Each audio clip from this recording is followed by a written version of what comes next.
दोस्तों नमस्कार, मैं कुशल कुमार आपके अपने चैनल पर स्वागत करता हूं। दोस्तों, जैसे कि आपको पता है कि एसएससी सीजीएल का एग्ज़ाम 14 जुलाई से स्टार्ट होने वाला। तो दोस्तों, मैंने एक सीरीज चालू करी है जो बूस्टर सीरीज नाम से सीरीज चालू करी है एसएससी के लिए, जो एससीजीएल है उसके बारे में बात करने वाले हैं। दोस्तों, आज सबसे पहले बात करेंगे पॉलिटी के बारे में, जो आपके साथ जानकारी शेयर करूँगा संविधान के भारत के संविधान के बारे में।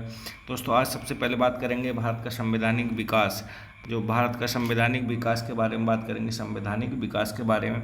दोस्तों, भारत में जो सबसे पहले संवैधानिक विकास हुआ था वो सबसे स्टार्टिंग हुआ था जो ब्रिटिश काल के शासनकाल में, जो ईस्ट इंडिया कंपनी के शासनकाल के दौरान जो पहला संवैधानिक विकास हुआ था भारत में, उसको बोला जाता है तो ईस्ट इंडिया कंपनी शासन अधिनियम पारित किया गया था, उसको बोला जाता है रेगुलेटिंग एक्ट 1773 रेगुलेटिंग एक्ट जो बोला जाता है उसमें क्या क्या हुआ था इसके बारे में बात करेंगे। जो 1773 रेगुलेटिंग एक्ट था उसमें सबसे पहले जो भारत में सबसे पहला सुधार हुआ था वो था कोलकाता में, जो सर्वोच्च न्यायालय या उच्चतम न्यायालय की स्थापना जो की गई थी वो रेगुलेटिंग एक्ट 1773 में की गई थी। 1773 एक्ट के तहत जो कोलकाता में जो उच्चतम न्यायालय इसकी स्थापना करी गई थी। दोस्तों, इसका जो प्रमुख जो मुख्य न्यायाधीश है उसको बनाया गया था इलियाज इप्पे। किसे बनाया गया था?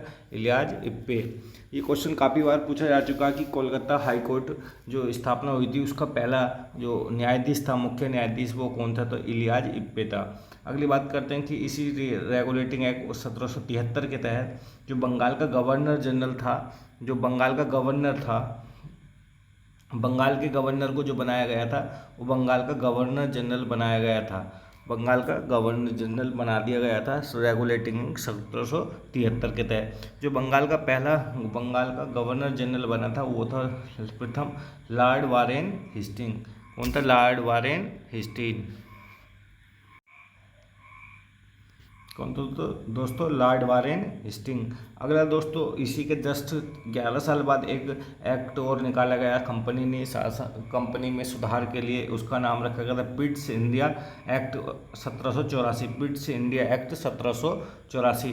दोस्तों, इसका नाम पिट्स इंडिया एक्ट 1784 इसलिए रखा गया था क्योंकि वहाँ के विलियम पिट्स नाम के जो आदमी था वहाँ का ब्रिटेन का प्रधानमंत्री था, इसलिए इस एक्ट का नाम विलियम पिट्स या पिट्स इंडिया एक्ट रखा गया था 1784 को।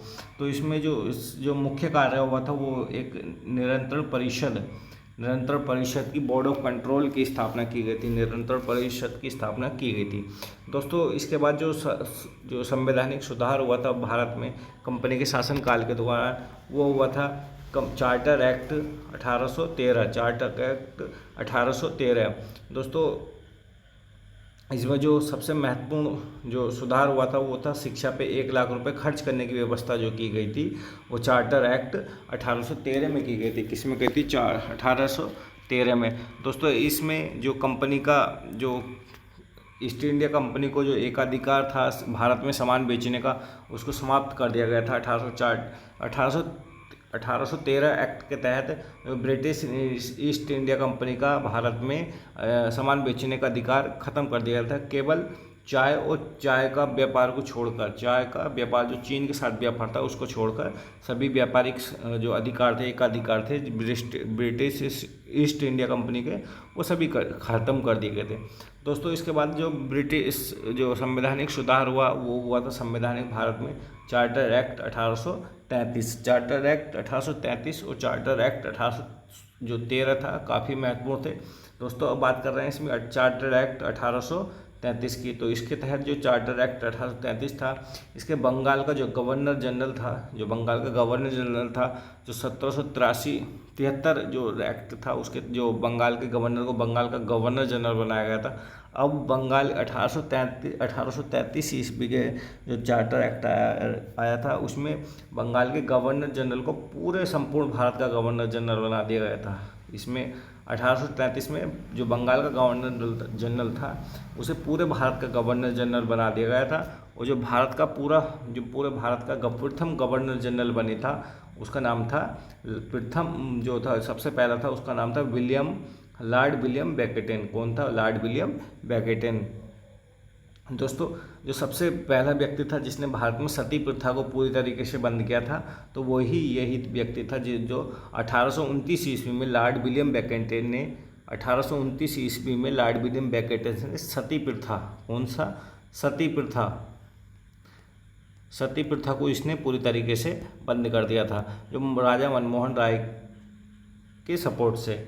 अगला जो 1833 में जो संवैधानिक सुधार हुआ था उसमें कंपनी का व्यापारिक अधिकार, जो चाय का जो अधिकार जो शेष बचा था उसको भी ख़त्म कर दिया गया था 1833 में। अगली बात करते हैं कि गवर्नर जनरल की परिषद में, गवर्नर जनरल की जो परिषद थी 1884 में बनाई गई थी, उसमें पहले 3 सदस्य थे, अब कितने बनाए गए थे? 4।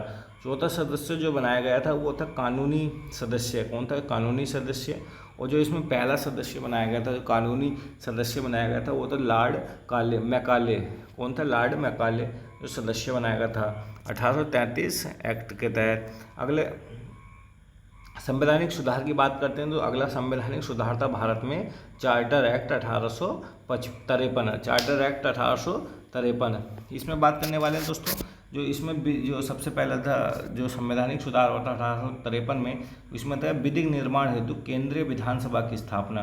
दोस्तों इस जो 1853 एक्ट था, इसमें केंद्रीय विधानसभा की स्थापना की गई थी। केंद्रीय परिषद की स्थापना या केंद्रीय विधानसभा की स्थापना जो की गई थी वो 1853 एक्ट के तहत ही की गई थी। और दोस्तों भारत में जैसे सिविल सेवा, जैसे कि अभी यूपीएससी जो IAS PCS का एग्जाम कराती है, भारत में सबसे पहले जो खुली प्रतियोगिता यानी सिविल सेवकाओं की खुली प्रतियोगिता की जो शुरुआत हुई थी वो 1853 में ही की गई थी। कब की गई थी? 1853 में, चार्टर एक्ट 1853 में।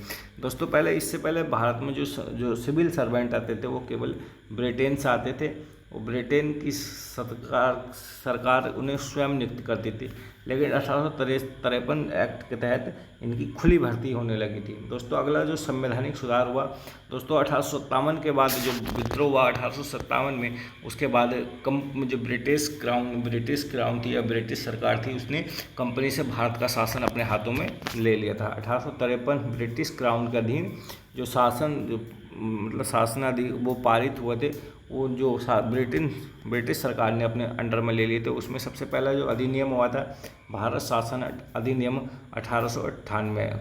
1857 में विद्रोह हुआ था, तो उसी के जस्ट 1 साल बाद ब्रिटिश सरकार ने भारत का जो शासन था अपने हाथों में ले लिया था। उसके बाद भारत में संवैधानिक सुधार के लिए एक भारत शासन अधिनियम 1858 जो एक्ट निकाला गया था।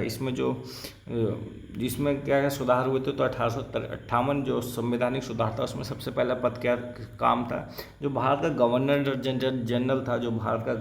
जनरल था, उसका पद खत्म कर दिया गया था और उस पद की जगह एक बालसराय नाम का पद रखा गया था। क्या रखा गया था? बालसराय नाम का पद रखा गया। दोस्तों जो गवर्नर जनरल का जो शुरुआत होती है वो होती है 1773 एक्ट के तहत, जिसमें बंगाल का गवर्नर था उसको बनाया जाता है बंगाल का पूरे भारत जो बंगाल का गवर्नर था उसको बनाया जाता है बंगाल का गवर्नर जनरल। कौन बनाया जाता है? बंगाल का गवर्नर जनरल। जो बंगाल का प्रथम गवर्नर जनरल था उसका नाम था वारेन हेस्टिंग। कौन था? Warren Hasting. और दोस्तों वारेन हेस्टिंग जो आगे चल कर 1833 में, कौन? 1833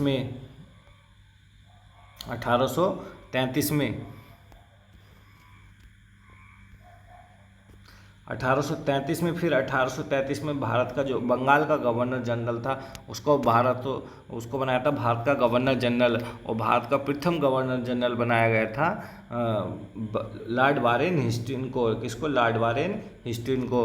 और दोस्तों फिर इसके बाद जो बनाया जाता है 1858 जो एक्ट आया था उसमें जो बनाया जाता है जो भारत का जो बालसराय बनाया जाता है लॉर्ड कैनिंग को। किसको बनाया जाता है? लॉर्ड कैनिंग को। और भारत में एक भारत सचिव के नाम से एक पद का सृजन होता है। और दोस्तों इसमें भारत का शासन कंपनी के हाथों में चला जाता है डायरेक्ट। इस एक्ट के तहत जो भारत का शासन था वो डायरेक्ट कंपनी के हाथों में चला जाता है। किस में चला जाता है? कंपनी के हाथों में। दोस्तों इसके बाद एक संवैधानिक सुधार हुआ था भारत परिषद अधिनियम 1861 को। क्या हुआ था?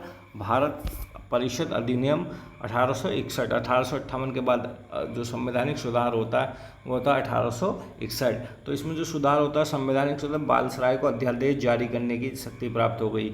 जैसे कि अभी राष्ट्रपति आर्टिकल 123 के तहत अध्यादेश जारी कर सकता है, यही सेम भारतीय जो बालसराय था उसको अध्यादेश जारी करने की शक्ति जो प्राप्त हुई थी वो भारतीय परिषद अधिनियम 1861 के तहत हुई थी।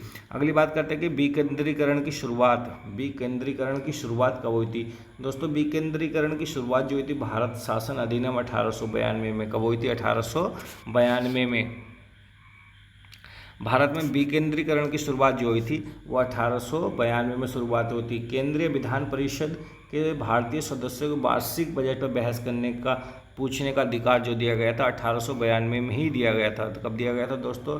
जो भारतीय सदस्य चुने जाते थे विधान परिषद के लिए, उसमें उन्होंने बजट पर बहस करने और प्रश्न पूछने का जो संवैधानिक अधिकार दिया गया था वो 1892 में ही दिया गया था। और दोस्तों बजट शब्द की जो पहली बार प्रयोग हुआ था वो 1892 में ही प्रयोग हुआ था, भारत में 1892 में प्रयोग हुआ था। दोस्तों उसके बाद जो सबसे महत्वपूर्ण सुधार हुए जो 1900 ईस्वी में सुधार हुए, उनमें सबसे पहला सुधार है कि भारत परिषद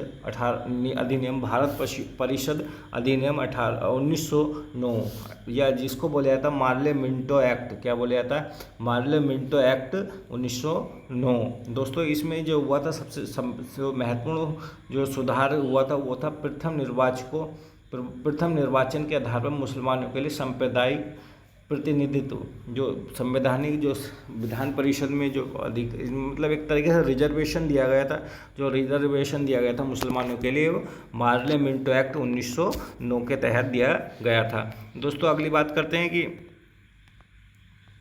अगला जो संवैधानिक सुधार हुआ था वो हुआ था भारत शासन अधिनियम 1919। दोस्तों भारत शासन अधिनियम 1919 को बोला जाता है मॉन्टेग्यू चेम्सफोर्ड सुधार अधिनियम, मॉन्टेग्यू चेम्सफोर्ड अधिनियम। दोस्तों इसके तहत जो भारत में केंद्र में द्विसदनीय व्यवस्था अपनाई गई थी। कैसी व्यवस्था अपनाई गई थी? द्विसदनीय व्यवस्था अपनाई गई थी, यानी लोकसभा तथा राज्यसभा के रूप में। अगली बात है कि प्रांतों में द्वैध शासन की शुरुआत की गई थी 1800। ये डायरेक्ट क्वेश्चन पूछा था कि भारत में प्रांतों में द्वैध शासन की स्थापना कब की गई थी? तो 1919 में। और केंद्र में द्विसदनीय व्यवस्था चालू गई थी, ये भी 1919 में। और के विषयों को दो भागों में बांटा, आरक्षित तथा हस्तांतरित जो भागों में बांटा गया था। जैसे कि आज के टाइम में राज्य सूची या केंद्र सूची या संवर्ती सूची, उसी प्रकार उस समय जो बांटा गया था सब्जेक्टों को, वो दो भागों में बांटा गया था, आरक्षित तथा हस्तांतरित भागों में बांटा गया था। दोस्तों जो सबसे लास्ट में अधिनियम आया था वो था भारत शासन अधिनियम 1935। कौन सा? भारत शासन 1935। दोस्तों इसमें काफ़ी सारे सुधार हुए थे, जिनमें सबसे पहला सुधार था केंद्र में संघात्मक सरकार की स्थापना की गई थी। केंद्र में संघात्मक सरकार की स्थापना की गई थी। दोस्तों अगला था प्रांतों में द्वैध शासन की समाप्ति। दोस्तों जो 1919 में जो प्रांतों में द्वैध शासन की शुरुआत हुई थी वो 1935 में समाप्त कर दी गई थी। कब समाप्त कर दी गई थी? 1935 में। और तो फिर प्रांतों की जगह केंद्र में द्वैध शासन की स्थापना की गई थी। केंद्र में द्वैध शासन की स्थापना की गई थी। दोस्तों जो भारत का केंद्रीय बैंक है यानी RBI है, और सर्वोच्च न्यायालय सुप्रीम कोर्ट, संघीय न्यायालय तथा RBI यानी केंद्रीय बैंक की स्थापना जो की गई थी वो शासन 1935 में की गई थी। शासन अधिनियम 1935 के तहत RBI की स्थापना और संघीय सर्वोच्च न्यायालय की स्थापना की गई थी। और दोस्तों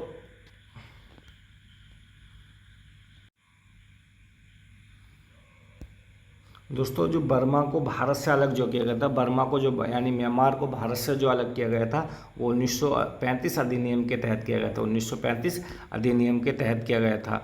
दोस्तों अगला है कि जो सिंध और उड़ीसा नाम के दो प्रांत जो बनाए गए थे वो 1935 में ही बनाए गए थे। भारत शासन अधिनियम 1935 के तहत ही सिंध तथा उड़ीसा नाम के दो राज्य बनाए गए थे। दोस्तों ये इस वीडियो में मैंने आपके साथ जो भारत में संवैधानिक सुधार हुए यानी संवैधानिक विकास की शुरुआत जो हुई थी, जहाँ से भारतीय संविधान की नींव रखी गई, यानी इस भारतीय संविधान जो राजनीतिक व्यवस्था थी या संविधान में जो सुधार की व्यवस्था थी, इनके बारे में मैंने जितने भी एक्ट पारित हुए थे वो सभी जानकारी आपके साथ जानकारी शेयर की। दोस्तों इससे आगे मैं बात करूँगा आपके जो भारत का संविधान, जो भारत की संविधान सभा के बारे में, पूरी पॉलिटी के बारे में बात करेंगे।